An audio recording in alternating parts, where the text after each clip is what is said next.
Hi, everyone. I'm so sorry that we're not able to be together because of the coronavirus. And being so nice, Andy, Bert, Al, and Patty asked that perhaps I could deliver the sermon um, this way through YouTube. So here goes. As you can see, I haven't exactly had the best week myself. When you see this was the first operation I had called Mohs surgery. There's another one up here and another one you can't even see behind my head. So hasn't been a great week for me either. But let's see if we can't find some meaning in all of this. The readings today are threefold, as always. The first reading basically is from Exodus and has the theme of water, as will the gospel. Here, the Israelites have come to Mount Sinai, where they received the Ten Commandments, and then they traveled a little bit northwest of that to a place called Rephidim. There, they are very thirsty. And they continually complain to Moses, we need water, we need water, we need water. Moses has gotten kind of upset with their complaining. They complained about food, and in praying to God, Moses was able to have manna that they ate, quail that fell from the sky, all of these miracles. But instead, no, they want to have more and more. They want to have water. They can't seem to not complain. And so Moses talks to God and says, what are we going to do? And God tells him, I want you to go to this place, Rephidim, and there I want you to touch a rock with your staff. And when you do, water will spring from the rock. Now, Moses, of course, believes this, but what happens is that he gets to the rock, and the people continue to complain and complain and complain, and Moses loses his patience, at which point he not just touches the rock, he strikes the rock as hard as he can. And when he does, water gushes forth, and the people are happy. But God is not happy with Moses. Why? Because Moses did it in anger rather than following what God asked him to do, which was to simply touch the rock. God wanted to demonstrate one more time to the people his power over nature. He was able to lead them through the Red Sea. He was able to have a pillar of fire to block Pharaoh's army from attacking them. And he was able to feed them. Now he's able to give them something to drink. And all Moses has to do is to believe that in a way where he isn't angry, but is faithful. Because God becomes angry with Moses, God forbids Moses to then enter the promised land, which seems kind of harsh. But God is basically saying, you didn't do what I asked. And this place where the water is given to the people gets renamed. Some will call it Massa, which means testing, that the people tested God. And also God tested Moses. But also it's sometimes called Meribah, which means quarreling, because the people quarreled all the time with Moses. What we're supposed to do is to believe in God, to believe in the power of the spiritual and what it can accomplish. And the people had a hard time doing that. We have a hard time doing that. The material is so evident in our lives. Our suffering is so material. Look at me. Look at what we're going through, coronavirus. Everything is canceled. All of the religious services in the Diocese of Southern Virginia, all of the Sports events are happening, but now without crowds. Some are canceled outright. I'm going to be teaching a course at the Osher Institute in Williamsburg. For at least 2 weeks, those are canceled. You know, it's hard for us to cope with something as materially upsetting as the coronavirus. It was difficult for the people in Israel to cope with the lack of food, the lack of water. And even though they saw miracles such as their exodus from Egypt, they still continue to complain because of the fact that every day you get hungry. Every day you are thirsty. And while you've had miracles in the past, you know, or they've seen miracles in the past, they never seem to get enough. You know, are you really God? Prove it to me yet again. Well, we also have then the gospel reading, where Jesus is traveling from Jerusalem up to Galilee. Most people, you know, there's an area in between called Samaria. And most people go all the way around it rather than directly through it. Why? Because when you're going to hear my dog Maggie barking in the background. When Assyria conquered the northern kingdom of Israel, then the people were brought in exile to Assyria. Some were left. Those were living in the area of Samaria, north of Jerusalem. And they worshipped at another place. They worshipped, however, not only the God of Israel, but also the gods of Assyria, and were considered to be, therefore, unclean, impure. And when the people came back, both from the exile in Assyria and primarily from the exile in Babylon, that ended around 535 BC. They came back, they built another temple, they tried to worship again, but they wanted nothing to do with the Samaritans. They considered them to be unclean. They were worshiping other gods. They also, you know, did not want to help in ways they should. And the Jews in Jerusalem wanted nothing to do with them. And they even considered that if you were to be too close to them, if you were to touch something they touched, if you were to drink out of a cup they offered you for water, it was unclean and it would make you unclean. So people avoid that area. Jesus, however, knowing that this is stupid, decides to go right through Samaria. It's the shortcut, really, to get to where he wants to go. And here comes a phone call that I'm not going to take. Anyway. Call from unknown. Call from unknown. Good thing not to take. Call from unknown. At any rate, Jesus stops at a place called Shechem. There he is called in this reading Sychar, but that's the Greek ruining of the real name, which is really Shechem. And hang on.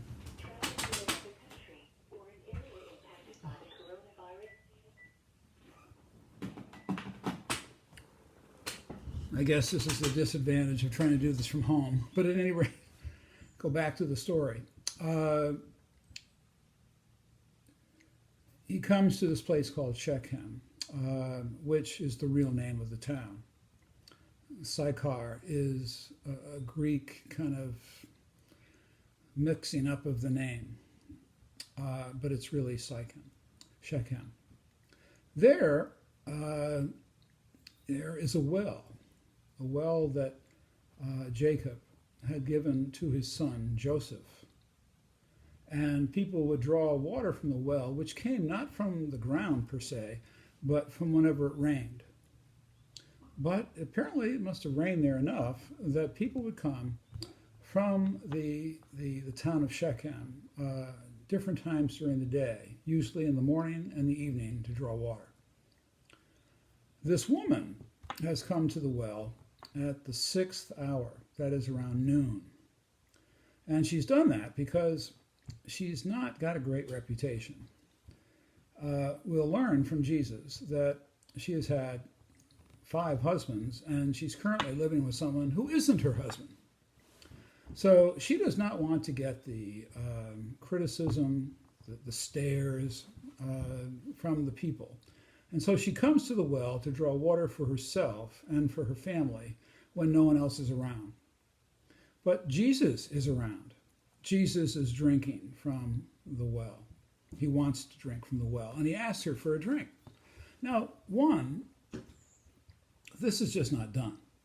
That a Jew, especially someone as holy as Jesus was supposed to be, would not be asking a Samaritan to draw water from the well for him, and certainly would not take the cup from her and drink it himself. But he does. And they strike up a conversation. And during this conversation, she's basically saying how difficult it is for her to come back and forth to get the water. And Jesus says, well, I could offer you living water. Well, again, just like we interpret things materially, so does she. And so she's thinking, wow, living water. If you give me this, I won't have to come back to the well at all. I'll be set for life. So she wants to have this living water. And Jesus, however, is trying to tell her, no. It's the word that I'm going to give you, the understanding about life that I'm going to give you. That is the water. Just as he'll tell the apostles, you want food, but the food I give you is going to feed your spirit, not just your body. So he tells her this. Well, she at first is having a hard time believing until all of a sudden Jesus reveals to her that he knows that she's been married 5 times. He knows that she's living now with someone who's not her husband. And so she begins to think, well, you're obviously a holy man. We're waiting for the person who is the Messiah to one day come. And Jesus, amazingly, while he hides who he is to some people, tells her, I am he of whom you speak. I am the Messiah. At which point she runs back into the village and tells everybody, whom she's met. And they come out to see Jesus. He stays for another 2 days with them. And they begin to believe as well. And the shock here is that there goes the 12 o'clock bell. Sorry for all these interruptions. I should have thought of this more carefully. But there is the rub, namely that who believes in Jesus from his word? The Samaritans, the least likely to believe him. Who does not believe him? The people in Jerusalem. The leaders in Jerusalem, the priest, the high priest, the officials. Even after all the miracles. Even after raising Lazarus from the dead. And yet here is this woman, a Samaritan, who does. And so the message here is that Jesus has come for all people, not just the Jews, but also the Samaritans, and also all people of all nations. And what he is offering us is not just, a good life materially. He's primarily offering us a good life spiritually. He's offering us that if we know how to love, that will be giving us the kind of happiness that we want. Well, now you come to the third reading, and this is Paul's letter to the Romans. And here, Paul is concentrating upon his own suffering and that it has a purpose. And here it really kind of rings a bell with you and I, because I'm suffering, you're suffering. And what's the message? Well, Paul is saying that actually suffering can be good. And our reaction would be, how is that possible, that suffering could be good?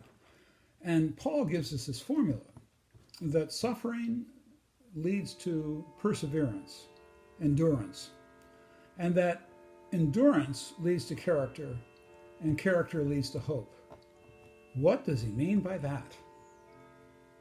Well, think about it. As we age, suffering begins to increase in our life. Things start to happen.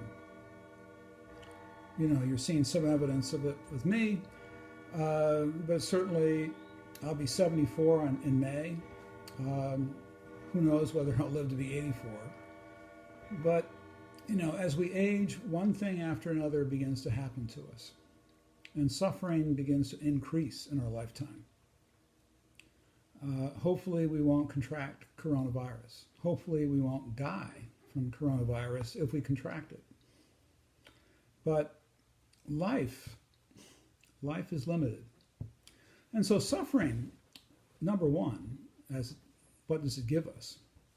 It gives us a sign. The sign is that you and I are mortal. There's plenty of people who think that they base their life on what they have materially. They have the biggest house, the biggest car, they take the best vacations, they've got a better life than you and I have. But no matter how rich you are, your life is still limited. We're never going to live forever. And so suffering reminds us of that. If we're too proud, it sort of knocks us down and gives us a dose of humility. And suffering, by helping us think about what really matters, makes us then think, well, what is the purpose of life? It's not to live forever. It's not just to have pleasure, pleasure, pleasure. It is to grow as a person by how we love one another, by how you love me, how I love you, how you love one another. And the more you do that, your friendships increase, and your general happiness increases. Think of the connections at St. Mark's. Think of how people truly, truly care about one another. Many people will refer to St. Mark's as it is, a family. And so you're not alone. You've learned that. You've learned the message of love. Well, that's one of the things that suffering continually reminds you. But then where does the hope come in? Well, do you want to be perfectly happy? I do. Who doesn't? Who does not want to be perfectly happy? Well, we may all want it, but none of us have it. Well, if we all want to be perfectly happy and we don't seem to be able to get it, doesn't that make God cruel? And the answer is no. No, God isn't cruel. God is defined as the quintessence of all goodness. God cannot do anything evil or bad. So therefore, how does God take care of us?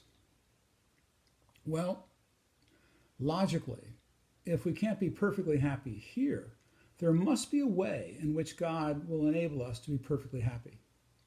And we call that heaven. That heaven is where we will be perfectly happy as well as perfectly healthy. But life is a test. Are you going to hold to what you believe, or are you going to waver? Are you going to abandon your faith, or are you going to hang on to it in the worst of times, especially when you are suffering, when you are dying? Life is a test. So suffering is God's test to see exactly where you are, what you will hang on to, how deep is your faith. And we who are not yet to that stage can still grow. And God, wanting us to grow, teaches us through Scripture, through his message to the Samaritan woman, to his message to the grumbling Jews in the desert, and to Paul, who was tired of suffering from what he referred to as the thorn of the flesh, which people weren't sure was malaria, epilepsy, something he suffered from that he wanted to have relief from, that he prayed to God numerous times to relieve him from, and God would not. And therefore he learned the same message that you and I are in the midst of learning, namely that there's more to this life than this life. This life is nothing but a passageway to another life.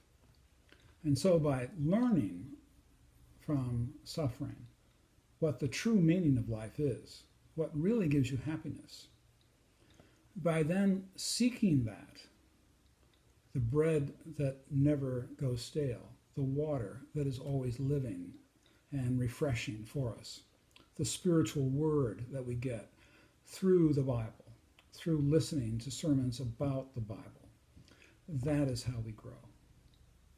So it's been nice talking to you.